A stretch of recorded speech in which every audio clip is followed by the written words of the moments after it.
Hello, this is Balaji Ali from political.org, and I'd like to welcome you to another video session on questions and answers. In a previous video, I talked about how to build resilience into your body. And the whole idea of that video and similar videos I've made to that is that just to prevent yourself from going to the hospital and being seen by doctors. Because death by doctors is killing is the third highest killer in the United States. That is, people being killed by medical errors is killing a third.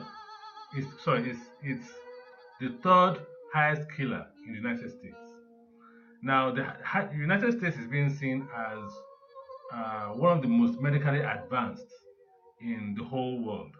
And so, if death by doctors or death in hospitals as a result of medical errors represents one of the highest killers in the United States, then it behooves the individual to, as much as possible, stay away from doctors. Now, let me read you something from Mercola.com. And I'm just going to give you the summary of what is being said here.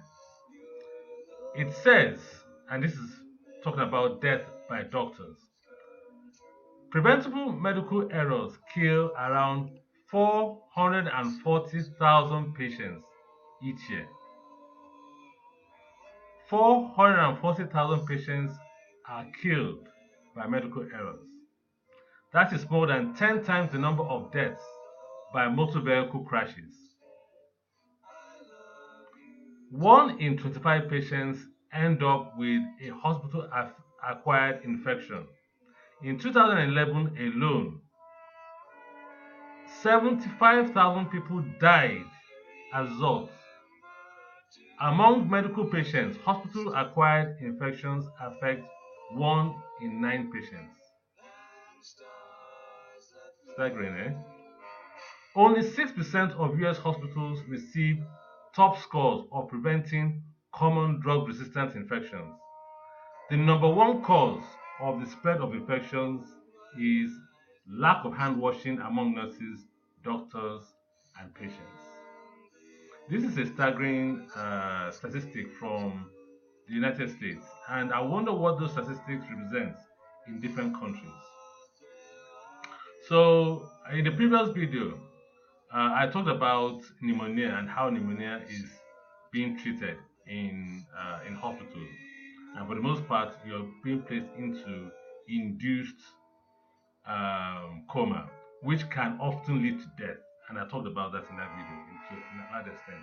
And there are various different practices and protocols done in hospitals that can lead to death.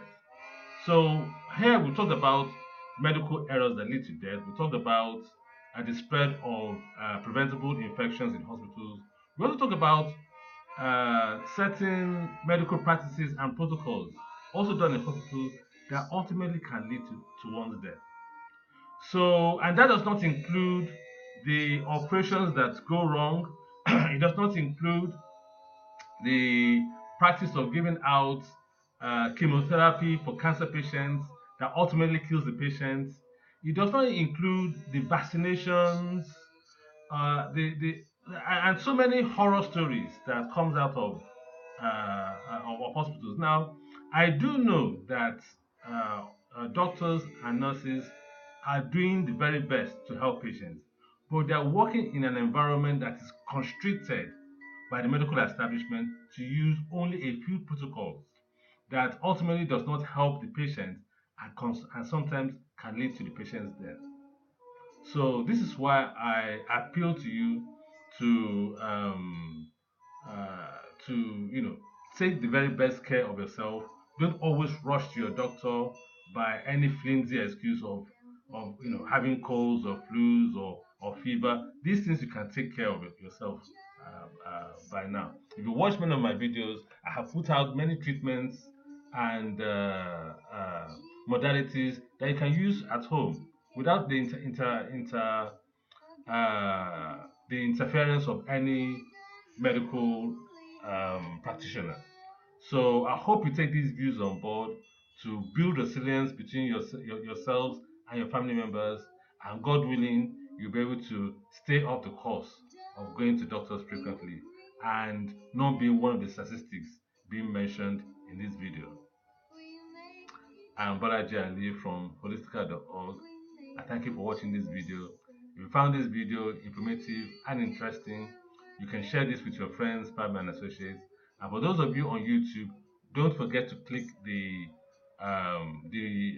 subscription button down below so you can get notifications of any time our videos are being put online.